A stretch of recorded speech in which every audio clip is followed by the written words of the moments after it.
La dimension qui me paraît essentielle, en fait, c'est la gestion du territoire interne. Et c'est pour cela que j'utilise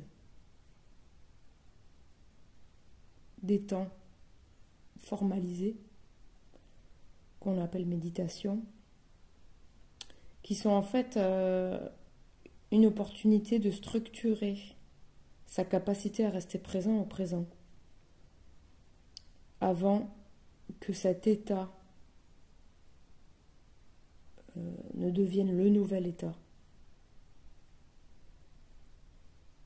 Et en fait, c'est cheminer sur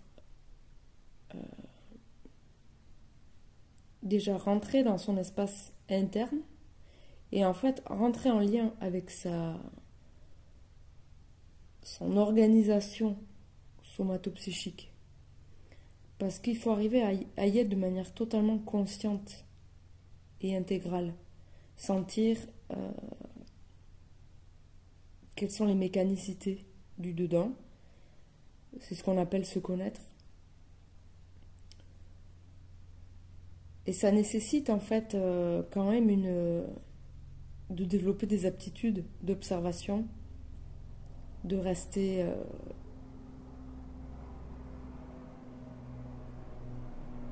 dans une posture centrée, une posture disponible. Cette disponibilité, elle se trouve progressivement dans la matière, dans le corps. Parce qu'effectivement, si on a un corps qui est déjà très tendu, s'il y a une forme d'agitation dans le corps, ça crée un parasitage, une contrainte supplémentaire pour rentrer en relation avec ce champ informationnel et cette organisation somatopsychique. Cette organisation interne, elle est singulière, elle est personnelle, et après il y a des marqueurs qui sont universels, sachant qu'on est fait de la même façon. On a des systèmes, on a une homéostasie, on a des lois du mouvement dans le corps. Mais c'est à chacun, même si on peut lire des choses sur comment est fait le corps, comment fonctionnent les lois du mouvement dans le corps. Il y a des marqueurs en fait qui sont singuliers, qui sont personnels, et en plus qui sont voués à se transformer et à se réactualiser. Ce qui fait que dans l'idée, bien sûr, d'accompagner un processus de mutation dans la conscience, dans le mental, il est évident qu'il faut avancer de manière un petit peu pragmatique. Si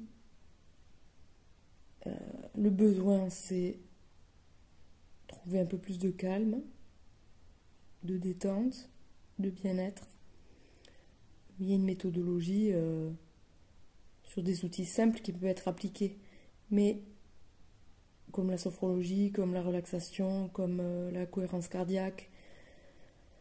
Bon, tous ces outils-là sont efficaces pour trouver une forme de détente et de bien-être, mais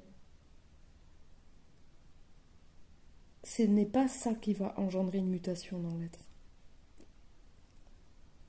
Ce qui va engendrer une mutation dans l'être, c'est à un moment donné faire l'expérience que la présence, c'est un processus dynamique en lui-même.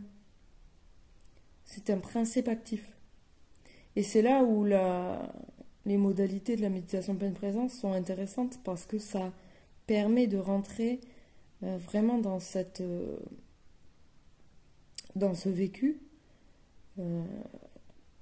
et d'assister de l'intérieur à une évolution, à une mutation. Parce que c'est le mot mutation, il est réel. Il y a une modification des circuits, il y a une modification du système nerveux, il y a une modification dans la mécanicité même de la douleur, il y a une modification de la perception du temps. des relations, du monde. Enfin, c'est vraiment tous ces aspects-là qui progressivement changent. Et on pourrait établir une liste de modifications qui sont vécues par de plus en plus de personnes, comme la perte de la mémoire, par exemple. Puisque, effectivement, on devient dynamique dans la présence, donc on est dans un état au point zéro. Et ceci, ça altère, par exemple, la notion de mémoire.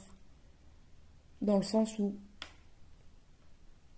il y a une réactualisation permanente du plan mental. Et c'est ce qui permet d'ailleurs d'éprouver un vide au niveau du plan mental. Et donc le plan mental devient un support de réception d'informations de manière télépathique. Ouais, il n'y a plus de réflexion. C'est une vibration qui peut arriver et qui peut être traitée par le système. Avant d'en arriver là, bon, on est tous en chemin de ça, mais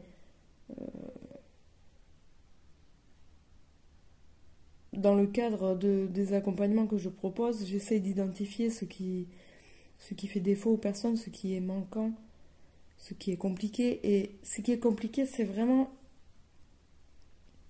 la gestion du territoire interne. La gestion de ces variations au sein de l'espace intérieur, je dirais, en tant que tissu vivant d'information, hein, en lien avec un tissu universel.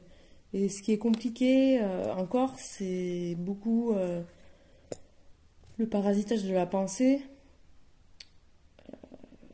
les émotions,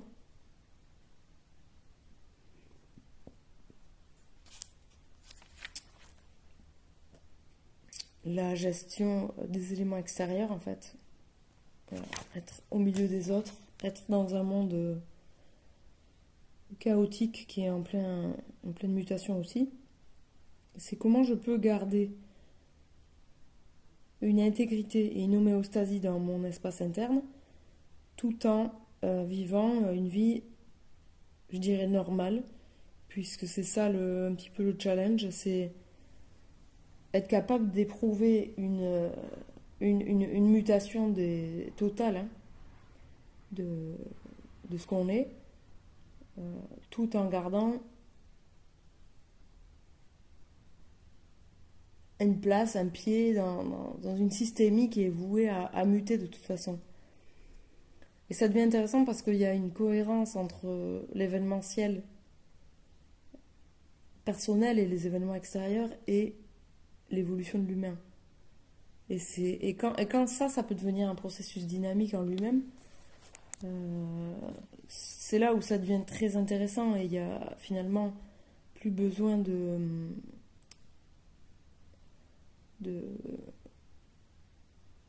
vivre des expériences en tant que telles.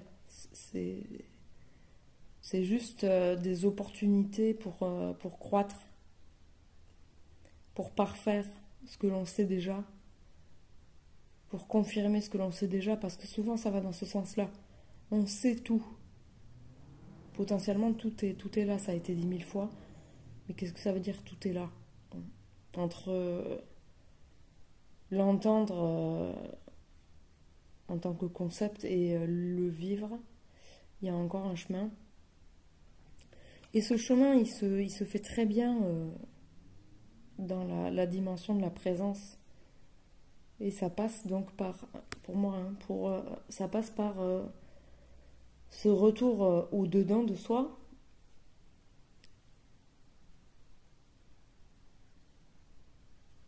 et avoir la capacité de rester au dedans de soi. Au début, évidemment, il y a des allers-retours qui sont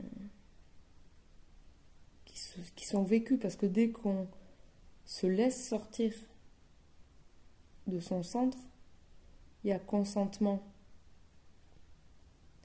à se laisser déposséder de son territoire interne, donc de sa force interne, de sa force créative, hein, interne. C'est un vrai consentement et c'est pas très agréable de réaliser ça, qu'on donne notre consentement quand on se laisse sortir de nous. Et la mécanicité du sortir de soi, c'est toujours de la même manière. Ça va être une faille émotionnelle, émotive. Ça va être par la pensée. Euh, Souvent, c'est vraiment ces deux dimensions qui sortent les personnes de leur dedans. Mais il faut construire un chemin et une logique, en quelque sorte, pour se ramener au dedans de soi. Ce qui fait qu'à un moment donné, ce phénomène d'être au dedans de soi devient une réalité à part entière. Et devient à la fois un processus. Et devient à la fois une force dynamique. Mais tant que ça, c'est pas complètement incarné, c'est pas complètement vécu, effectivement, il y a une espèce de gymnastique à réaliser. Et il faut le faire avec de l'assiduité. Et ce que je trouve intéressant, en fait, c'est que ça muscle un peu le principe de volonté, c'est-à-dire ce fameux principe de la volonté. Donc on est d'accord, c'est pas la volonté de l'ego qui veut ci, qui veut ça, mais c'est la volonté de l'être à, euh, à rester dans son territoire intérieur, à gérer son territoire intérieur, euh, dans le sens où je gère l'information qui me traverse, je gère les altérations que ça produit, et je m'ajuste instantanément pour maintenir en équilibre les forces de vie à l'intérieur de moi. Donc le principe de volonté, il s'applique dans la volonté de maintenir cet état. Et des fois, c'est la volonté qui peut se muscler dans le sens de choisir quotidiennement de méditer, en tout cas de formaliser des temps où je m'arrête, j'écoute à l'intérieur de moi, euh, je fais un point d'appui pour faire un petit peu un état des lieux. Parce que si vous le faites jamais, euh, les systèmes nerveux de toute façon sont saturés de manière générale. Et donc on est parasité par nature, puisque les systèmes nerveux sont suradaptés à 98%. Et pour entrer dans cette réactualisation du système nerveux, pour entrevoir une mutation du système nerveux, on a besoin de faire des points d'appui. Et ce point d'appui-là, c'est une proposition pour poser un regard en soi et tirer de l'information de ce moment. Oui, apporter de la détente, oui, accéder à plus de calme, oui, abaisser son taux d'agitation, mais des fois, c'est rencontrer la fixité en soi, c'est à un moment donné rencontrer de la douleur aussi physique. Voilà, c'est pas toujours confortable, ces moments. Et, et c'est maintenir le principe de volonté malgré l'inconfort. Parce qu'effectivement, quand vous abordez la méditation comme aussi peut-être l'opportunité de faire fondre des barrières, parce que quand on fait un point d'appui, c'est une technique en thérapie manuelle. Quand je fais un point d'appui dans le corps, de manière prolongée, euh, je vais modifier la structure même de la matière, l'état de la matière. Pour moi, c'est la même chose qui se passe quand on fait une méditation. À savoir, la méditation, ça peut avoir plusieurs...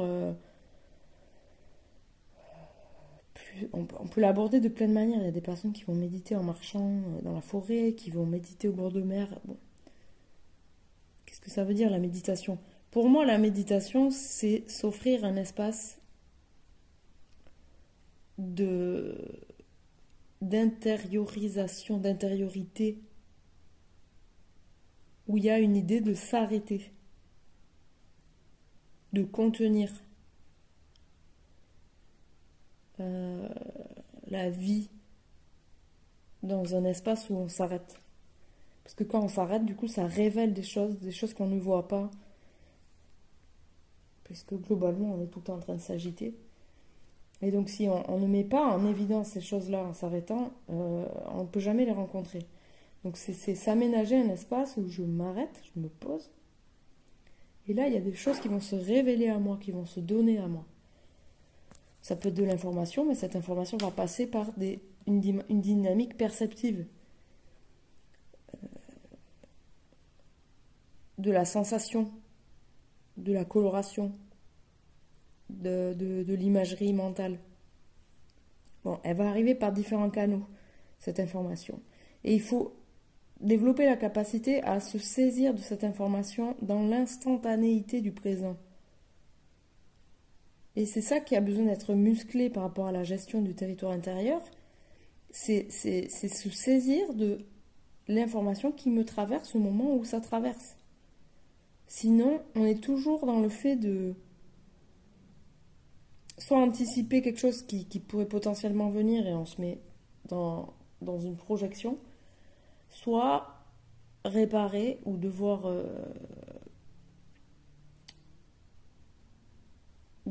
subir en fait les effets d'un événementiel qu'on n'a pas vu, qu'on n'a pas anticipé. Le fait d'avoir cette capacité de sentir instantanément ce qui se passe, ce qui traverse, ce qui est là, tout le temps, tout le temps, tout le temps, tout le temps, ça permet d'avoir un,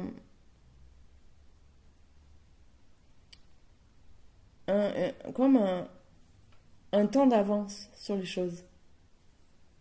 C'est-à-dire que le rapport au temps change. Parce que quand on arrive à vivre dans l'instantané, eh bien on a une préscience des événements. On a une capacité de courber le temps, quoi, presque.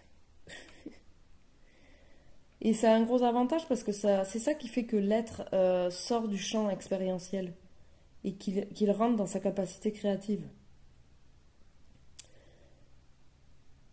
C'est-à-dire, j'inverse une espèce de dynamique de force de vie où l'expérience m'apprend quelque chose et donc je dois vivre une expérience, entre guillemets, ou je me crée une expérience pour comprendre les lois de la vie. Eh bien, on passe à je subis plus l'expérience parce que je peux l'anticiper. Je peux avoir un regard qui la surplombe. Donc je peux modifier les lignes de temps. Je peux entrevoir les futurs possibles. Donc je peux choisir le futur possible. Bref, vous voyez, ça a une vocation multiple en fait d'être dans cette gestion du territoire intérieur et d'éprouver la présence force, comme je l'appelle, comme un vrai processus dynamique, parce que c'en est un. Et c'est quand on est au cœur de ce processus euh, que nous rentrons en fait dans la dynamique de cet homme nouveau en fait qui va naître hors du champ réflexif, hors du besoin de comprendre tout, hors de la connaissance, du connu, de la référence à la connaissance ancienne. Voilà, c'est là où il y a quelque chose qui se régénère et qui émerge dans la nouveauté. Cet accès-là, il se fait à travers un processus de prendre du temps pour formaliser, du temps pour poser une attention en soi. Je répète toujours la même chose, mais ça fonctionne parfaitement. Et donc, petit à petit, constituer vraiment un volume de présence qui devient un territoire à gérer et un territoire qui se réactualise, mute, amène de la nouveauté, déploie des projets, mais qui est attaché à rien en même temps. Aucune dimension égotique dans ce volume-là de vie. Mais c'est là où on peut sentir qu'on est dans son essence, dans la simplicité du mouvement dynamique de la vie, et c'est là où on peut sentir qu'on peut commencer à rentrer aussi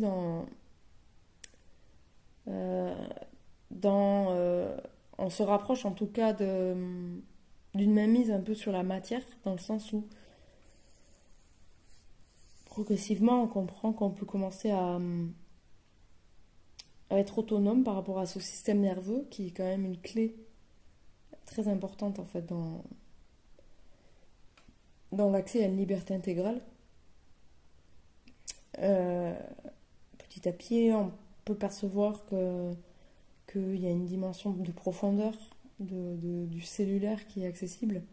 Et c'est là où ça devient intéressant pour la suite, quoi. Pour la suite, dans le sens où vivre la dimension vibratoire de l'être de manière intégrale, c'est à un moment donné accéder à la maîtrise de la matière, tout simplement.